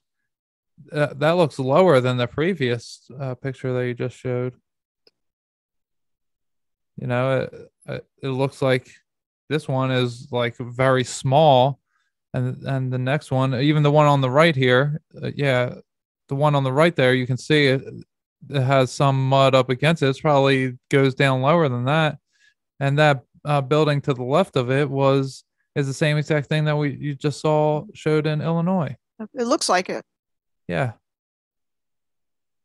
I mean, these are military stations. I don't have a date on that picture, so I don't know when that was taken. But this one was supposed to be taken in 1863. And let's see. I'm wondering if I can move this guy somewhere. Can I move you? Put you up here. Yes. Okay. So this photo was notated as Union soldiers on the lawn of the Warren County Courthouse after the siege. And it was said to have been constructed between 1858 and 1860, which would have been right before the Civil War. And it's interesting to note the contrast between the size of the soldiers and that of the courthouse. Mm-hmm. And this particular building is still standing today. This you know, super... is this building built by people our size? Yeah, this is super fascinating. And in 2 years, no less. 2 years. I drive down. So where did you say this was? What, Oklahoma? That's in Vicksburg. Vicksburg, Mississippi. Okay. So I'm a truck driver, and I drive to all these different rural hoods. You know, they're very broke down areas, and they all have one building that looks exactly like the one you're showing. I mean, it has the same exact clock, the black clock. It has the same exact open air thing right at the top there with the same exact top. Some of them will be completely brown. And when I see it's very brown, it's a very Moorish feel to it. and then I see some that are copper or golden, on the tops. I'm talking about the domes, and they feel more like German. They don't feel like they're the same, but they're very similar. But I mean, I see this all across Georgia. So, you know, how on earth are they doing this in 2 years? Everybody just doing the same thing allegedly in 2 years. I mean, this just doesn't make any sense to me. And then in a lot of the buildings that are, if they're still standing today, a lot of them are missing the upper part of the building. Right. So you think there was something that was going around that? Some kind of antiquitech that had some kind of function. These were all energy devices. Yeah, I agree with the bells, the missing bells, when they like melted 30 or 40,000 bells in the 1930s or something. War drive. A lot of times they were told it was like World War II, and they melted bells and cannon and all this stuff for the war drive, things like that. Yeah. So yeah, same idea. Sense. And this is the last one that I have. This is the Washington Hotel in Vicksburg, and it was said to have been used as a military hospital during the Civil War. And this is just classic mud flood. When, if you start looking into this stuff, these are the things that we talk about. It's like, who would build like that? Right. You couldn't. I mean, the measurements, it's all uneven even on the dirt, like the doorway is totally uneven. You're just going to keep it straight like that? You would have everything would be the Leaning Tower of Pisa. It would all be leaning because someone couldn't possibly do it that way. So I wonder, I always had the thought, what if we dug out New York City? Like it's under New York City. I bet it's a whole nother city. I bet it's old York City. I'm sure there is. I'm absolutely sure there is. I did an interview with somebody not too long ago that was looking into a number of things, and there's just a whole lot of information that what you're saying is absolutely correct. I wonder if all these places that are called new something, or if they're just built on top of something else, and rather than the quote unquote old world being Europe and Asia and whatever is over there, what if it's actually was over here first, and then they took it over there, and they also built on top of it and called it new because it's being called new. It just. I think they dug out enough infrastructure to restart civilization. And then there's a lot of subway tunnels that are abandoned in New York and other places. Right. So there's way more underground infrastructure than what we're told. Are you familiar with the math of if you were to go back 1,000 years, you would have 2 billion living relatives all at the same time? I hadn't heard that, but that sounds interesting. Yeah. So if you keep multiplying, so a generation, people have kids, they've done scientific studies, about every 25 years, someone has a child. And so if you were to, go back far enough, you would have like a set of parents, grandparents, and children would all be alive at the same time. They'd all be your relatives, but, and like 3 generations all at once would be living. And if you just keep multiplying, like your parents each had 2 parents. So then you have, then that would be 6. And then all of your grandparents had parents. So then, you just keep multiplying by 2, all these numbers, you get 2, then 4, then 8, and so on and so forth. And it comes up to 2 billion something when you get to 1,000 years of doing this. And there were only allegedly 330 million on people on Earth at that time. And we would all have 2 billion, and it wouldn't all be completely different, but we aren't that closely related. People aren't very closely related. We know this when we do get our DNA, like people are, it's like way back, they tell us as how we're related. So there would have had to been at least 2 billion people on Earth at one time in order to have the 8 billion people that are on Earth now. And there would need to be way more in order to produce this. So it's just like none of it makes sense. I don't know where the people came from that populated the Earth, but maybe the infantoriums and orphan trains. That's another piece of the puzzle. I mean, orphans are like ingrained in our consciousness from the late 19th century, early 20th century. Mm-hmm. Little Orphan Annie. There's another remake coming out about her. Well, the character is based on the creepiest poem ever written by a Indiana poet by the name of James Whitcomb Riley in the late 1800s about this. It's the poem of Little Orphan with a T. Annie has 4 verses in it, and she's an older girl telling younger kids about goblins that steal children, and that if they're bad, the same thing could happen to them. That's the poem that this star, Little Orphan Annie, was based on. And I bet the goblins are probably grays, gray aliens that we know them as. Or something Right. regarding what's been happening to kids here. Yeah. So that's just one example. But orphans are everywhere. And, Oliver Twist. That's a story about a little boy that gets abused by the workhouse system in London. And so the same thing going over there that's going on over here. And, I think that's how they repopulated the earth. I think they wiped out a lot of the surface population, and that they were possibly, we have the word incubator and nursery. We look at nurseries as places where you grow plants, in our language today. Like we were talking about, well, what was going on with all those little kids? How did they growing babies? How did they not only repopulate the earth, but homogenize the earth and make us smaller? Right. So that you have, the narrative is, white people are from Europe and black people are from Africa and yellow people are from Asia and red people are from the Americas. How did it get all that homogenous? Because I don't think it was that homogenous. I think people of color existed all over the earth. And that, they've just really, brought us down and unplugged our higher abilities.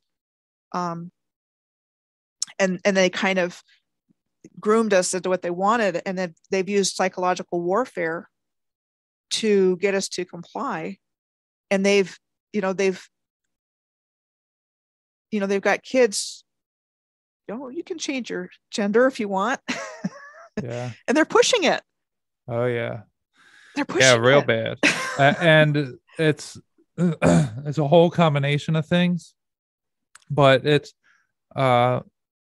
really comes down to that the beings, these fallen angels or whatever, they're androgynous somehow. And it's like they use the sexual energy. So when, a man has sex with another man with an inverted penis, it's like double the energy that is being siphoned off by these beings that are energetically growing from this. So they want to turn us into images of them instead of us into images of God. Yes. That's what they're doing. Yeah. And that's what transhumanism is all about. They want to turn us into a GMO and siphon off our energy and live off our energy and turn us into cyborgs or, something that's not human anymore as we know it. And that's why this is all so serious. It's, our fate hangs in the balance. And I do honestly believe we got this. Yeah. And, this is biblical. What's going on now. Yeah. So I'm not worried that they're going to get away with it because I don't believe that. And with the Great Awakening now, people are really seeing it for the first time. Yeah. Really seeing it. It was hidden for so long. But with things like the internet where we can connect with each other and get other information out besides what they want us to know and learn. They lost control of the narrative with the internet. And even though I think they designed the internet to control us, yet again, the qualities of the internet itself lead to connectivity instead of control. They could control what the newspapers say. They can control what the TV reporters say. They can control all of that, but they can't control this device. Yeah, well, these devices are actually what I think has invaded our being, that we're not supposed to have the technology in here and we let it in. I think they come out of our technology, that the Black Mirror, I'm sure you're familiar with John D. It used to use the black obsidian scrying mirrors. It's the same thing as virtual reality or psychedelics. Is the same thing as my cell phone here. It's a mimicry of my psychic ability. So when they tell us you can have telepathic communication, I'm like, yeah, I know, because I have telepathic communication all the time. So it's just copying what we can naturally do. Right. So our direction is, okay, now that we're seeing this, now that we know this, how can we make different choices? Right. And use the technology like with anything. You can use it for good or ill. So, it had movies, television been for the benefit of humanity, think of where we would be now. Yeah. But it was used as a control mechanism. Yeah, because they just lie. They put on a show and they call it the news. They put on a show and they call it politics. I don't know if any of these people actually exist. I've never seen them outside of this black box before. And there's a lot of rabbit holes in that I don't go into. I just kind of hear about things. You hear about crisis actors at mass shootings that are the same ones over and over again, or that it didn't really happen, like place Sandy Hook. That there's so much about this reality that is important to question. Oh yeah. But maybe in a way it can be seen as a spiritual test. Well, you want to know something weird I saw the other day when I was looking up the word you just said, the name of that? I had heard someone say, if you go on FBI.gov and you look up the statistics of murders in Connecticut, and you go down to that city, I don't want to say it on here, but you go down to there and they have no murders in the year that took place in. And why is that? Then I look into it a little bit further, and 43% of mass shootings, the FBI has reported, quote unquote, inaccurately.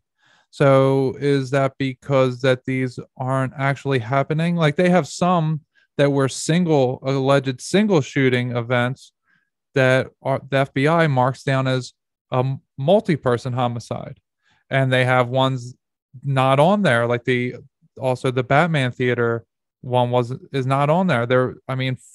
It was only 57% accuracy they had compared to what the mainstream narrative was.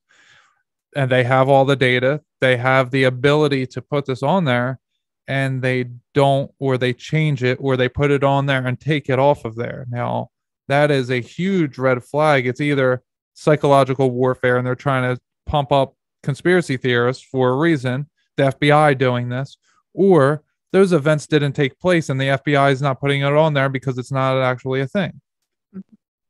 I'm not opposed to either idea or a mixture of the two. But just take away the point that things aren't what we're told. And there's a lot done to generate fear to get our compliance so they can implement more draconian measures. And, we're living in pivotal times for sure. Absolutely. And, like I said, we're just seeing play out what was planned for us. And, I think they're going to be held accountable. I think they've overreached. I think they've, I think we're seeing desperate moves before they go down. I agree. And if I didn't believe that, I would get in my truck and I would drive into the desert and I would live until my food runs out, because I have food in there. Mm-hmm. If I thought things were going to go south, my feeling is they're not going to take me. I'm not giving myself to this system. I'd rather die. Yeah. So than go to a forestry education camp or have my organs harvested or whatever. It's like, no, I'm going to choose my day and time, but I'm not afraid of that. Well, that's probably what our Civil War was, taking the people and putting them in psychiatric camps and all of that stuff. It wasn't an actual war of military. It was the military coming and taking the people, and re-educations, orphan trains, infantoriums, psychological, literally psychological, can't even think of the words, operations happening, on your physical body, not just some kind of psyop the way we think of it nowadays, but actually like brain surgeries and whatnot. What's clear is that they were warehousing people during that time. That's abundantly clear. Okay. Asylums and orphanages, right? Asylums for the insane, asylums for the elderly, asylums for the kids. They had these big palatial buildings that were used for those purposes, that were beautiful buildings to this day. So a lot of them are still standing. So have you heard about the 10 to 30,000 kids in New York City that had no parents? They were orphans, and that's why the orphan train started? Yeah, I've done some research on quite a bit of research on that. 30,000 kids without parents. Where do what happened? How do 30,000 children at one time in one city end up without parents? How does that occur? How are they still living, obviously, long enough for this to become a problem to all the adults that they needed to make this quote unquote orphan train? That's the story that they give us. We don't know what the case is, but somehow there is a record of 30,000 children being just roaming the streets of New York City. Where they just playing stickball all day? What's actually happening? So the elites of the day, the big names, had all these humans on their hands. They had to do something with. They created the problem. Yeah. But and so that's where you fix it. That's where you get into the orphan trains and the infantoriums for the babies, or like premature babies, and that didn't happen until the late 1800s, like 1896. 1890s. Yeah. Two different people. So when I was researching that, I found two different people credited for it. One was Martin A. Cooney, and another one was Alexander Lyon. And when I found Martin A. Cooney, it had no mention of Alexander Lyon. It said that he had been working with someone in France trying to get it ready, and then got his ready in 1940s. And then I find Alexander Lyon, who he was in France doing this, and he's the one that actually created it in the 1890s. So I don't know why he was given no credit on the place where I found Martin Cooney. And then what's even crazier is Martin Cooney, who was more like a carnival showman than a doctor, was credited with saving all of these babies, and that these infantoriums were healthcare for premature babies during that time period, because for some reason the hospitals weren't equipped to take care of these babies because they were preemies. And then the year the program ended, and I want to say it's 1942, 1943 was the same time that Margaret Sanger established the organization that became Planned Parenthood. So the infantoriums went out and Planned Parenthood came in, and I don't think there's anything positive about that organization. Yeah, I'd agree with that. And to add on to what you're saying about Martin Cooney, yeah, he was given credit for saving 5,200 children or something to that effect.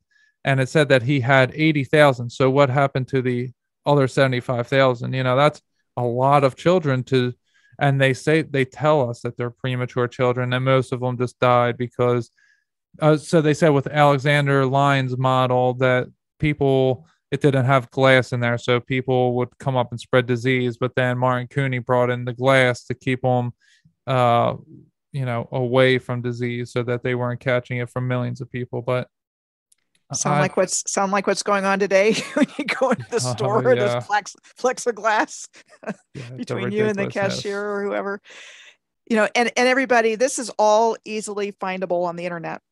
Yes, it is. Very easy. Type in on Google.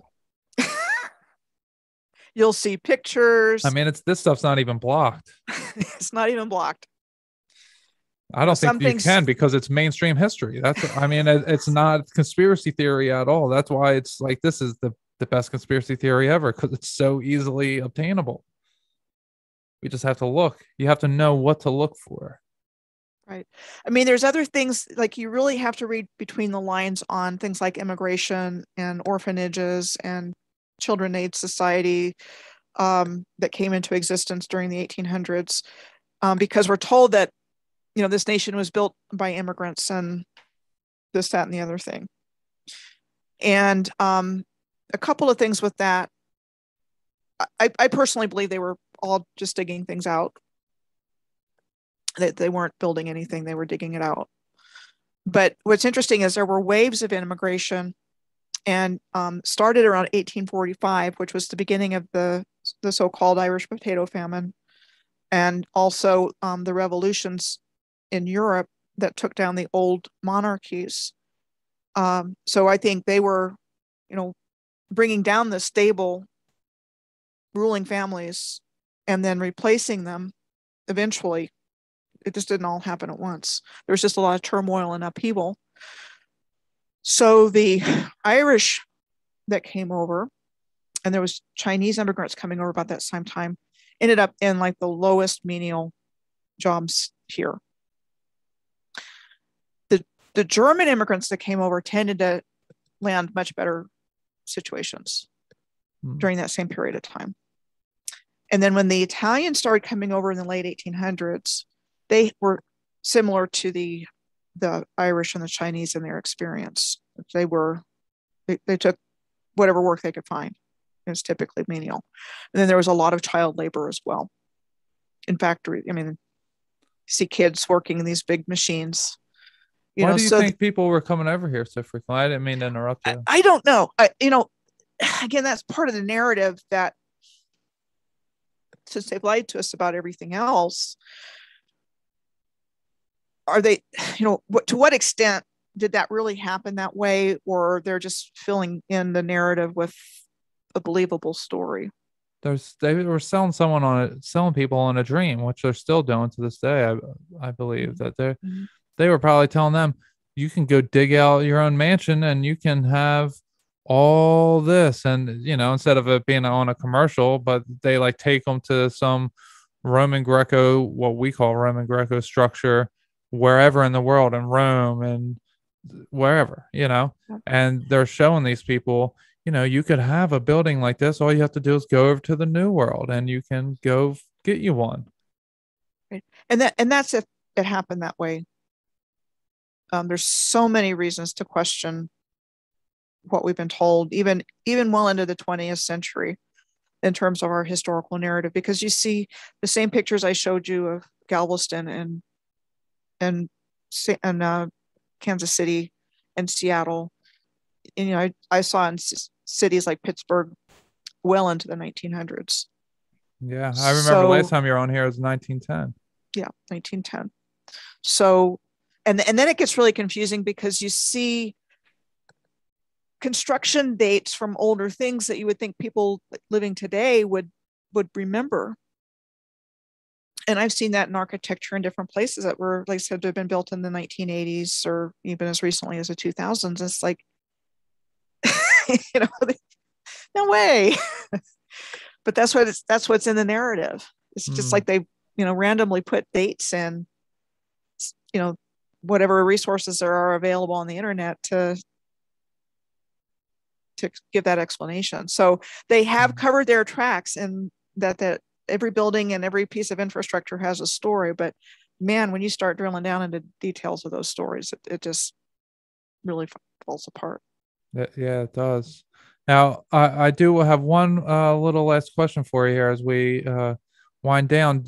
We were talking a little bit about the timeline deception of it not being the year 2021. Do you have any take on what year it may be? I really don't. I think they gave us linear time to control our perception, and so they could ritualize, because they have certain dates of the year that they do certain things. like 9/11, Yeah. 3/22. There's other dates like that. So I think that's part of it, is an occult reason, because from what I understand, time doesn't really even exist.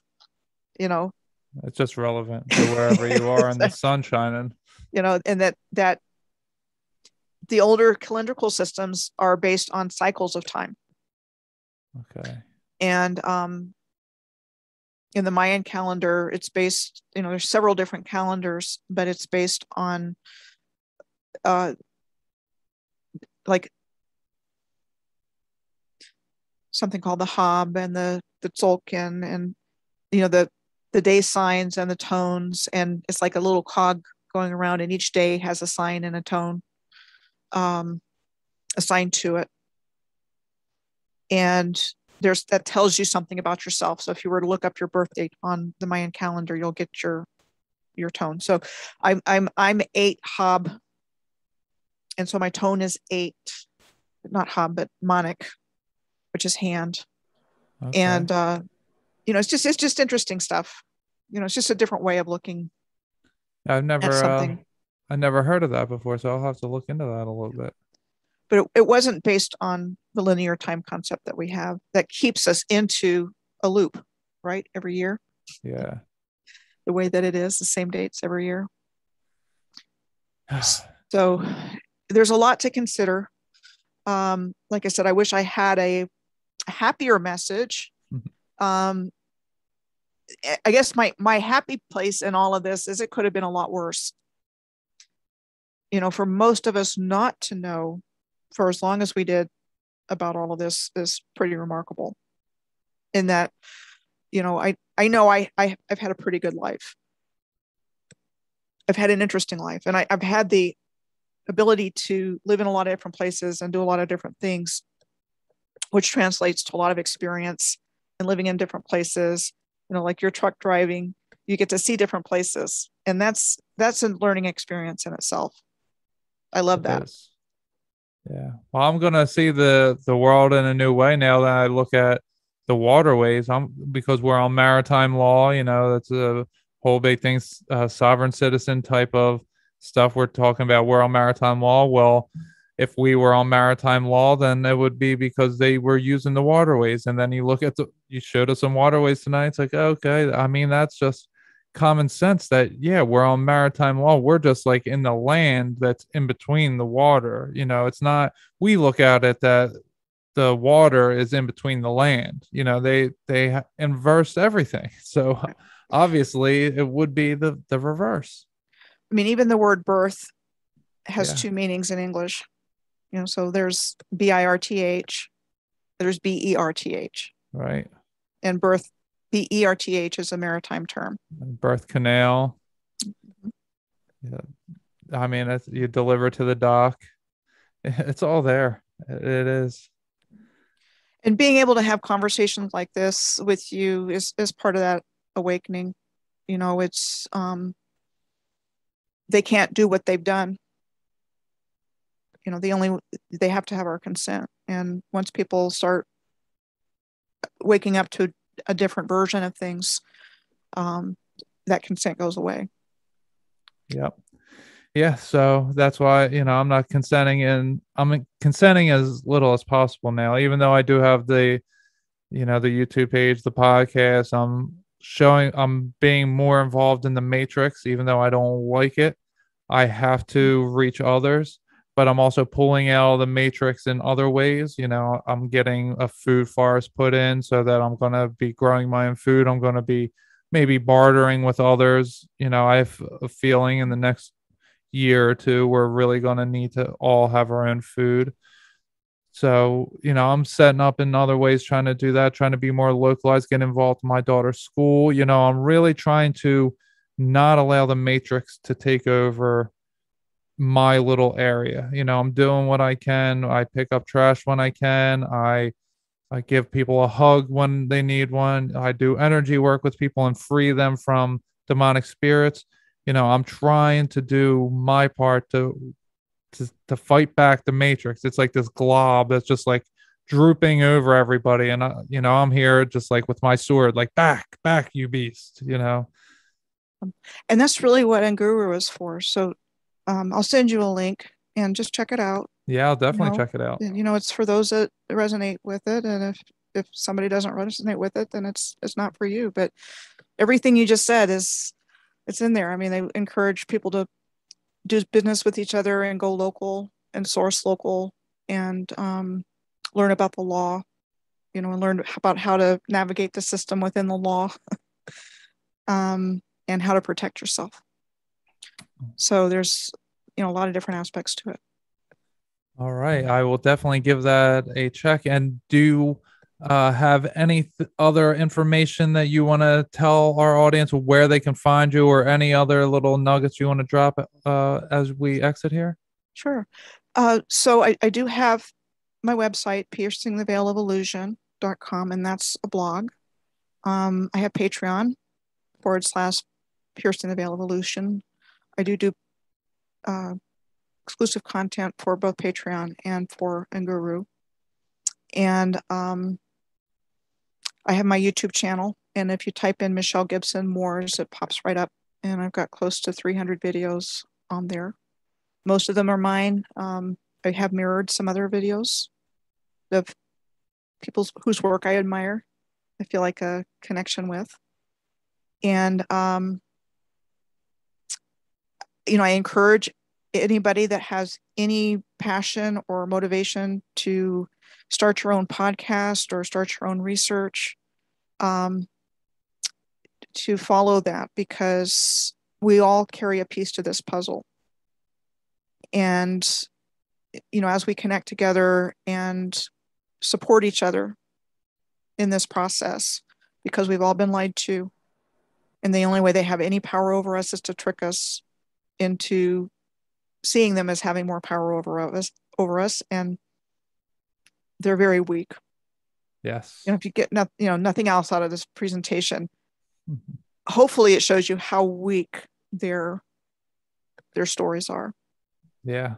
Oh, I did have one more question for you, because I heard you say this. I've never heard anyone else say about the water towers. I always wondered myself, I'm like, why would they build this huge tower and put water up there?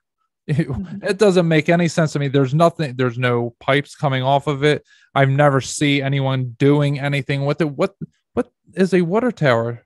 Do you have any idea? I think there had something to do with airships. Okay. Like docking stations, mooring stations, that kind of thing. Okay, that because they definitely had flight before. Yeah. They tell us. I think that they were the Diclocas, the bell, and that's part of why they melted all the bells. Was maybe it was some kind of recharging station or something to do with that. The Nazi bells, the Dicloca. Sure. And it's interesting, now we have a Glock that's a gun, and we say Die Glocke, like literally, like they're shooting, like they melted it down to make the gun, and now, you're wasting all your bullets. Your bullets are flying. Your bullets are the shape of the ships, the Jetsons. They showed us what the ships used to look like. It's all there. There's all kind of disclosure. I was doing some research not too long ago and landed on Mr. Rogers' Neighborhood, and there's even disclosure in Mr. Rogers' Neighborhood. I'm gonna go check that out. Trolley. Oh yeah. You have a sentient trolley. Wow. What happened to trolleys? You have a king and a queen in a palace. You have what looks like an Eiffel Tower, and I think those towers that look like Eiffel Towers and space needles, I think that was all part of the original civilization and the energy system. All those things are in Mr. Rogers' Neighborhood. So wow. I haven't looked at Sesame Street, but I'm sure it's similar. Going through all of it. So do you, I don't know if I asked you last time, but I like to end on asking my guests their favorite grounding technique. You seem to be a very grounded individual. Do you want to tell us your favorite grounding technique? I am pretty grounded. I guess, honestly, my greatest joy is my cat, Charlie. And the easiest way for me to get in my cart and out of my head is just to lay down with my cat, and I can just stay in my heart. And any other time it's hard for me to make that shift, but with him, it seems to be easy. So that would probably be the biggest one for me right now. Oh, that's beautiful. I have a female cat named Charlotte. And so my girlfriend Mimi, she used to have a male cat named Charlie, and you have a male cat named Charlie. I mean, all the synchronicities are all there. Yep. So he's my guy. But right. It's really a joy to be able to do this work, and I'm grateful to have the opportunity. I'm grateful that we're able to connect with each other, and that people. I'm seeing people, more and more people waking up all the time. Yeah, me too. Maybe not necessarily in my immediate surroundings, but certainly in my community on YouTube. Yeah. Well, you are one of the best that does it. I want to give you a round of applause myself. I am so honored to have had you on here twice now. You are definitely one of my favorite guests. You're always welcome to the show. And if I suggest everybody out there, go check it out on Guru. This is my first time I was hearing about it tonight, but hey, Michelle, she has my full stamp of approval. If she's doing something, I have a very good feeling that it's going to be a good thing. Yeah, but I think we're all trying to do everything we can within our power to help. And Right. the people that are behind the owners of the platform are very committed to helping humanity through this, and creating our own cancel culture and turning to each other, and moving away from the big businesses that we don't know what's going on, or where they're getting their products from, or who, or what child labor is going on in Vietnam, or some overseas country, creating the products. So very committed to helping people out. And That's if I didn't excellent. believe in it, I would not be able to do it. And it gives me a place where I can connect really closely with people in a social media group, and be available to help facilitate things that other people are finding, or share what I'm finding. So it's pretty cool. Well, that's excellent. So everybody, make sure you check out Michelle on all of her different places, and stop by, say hello to her. I'm sure she loves hearing from you guys. All right, we'll talk to you all later. Bye. Good night, everybody. Thank you.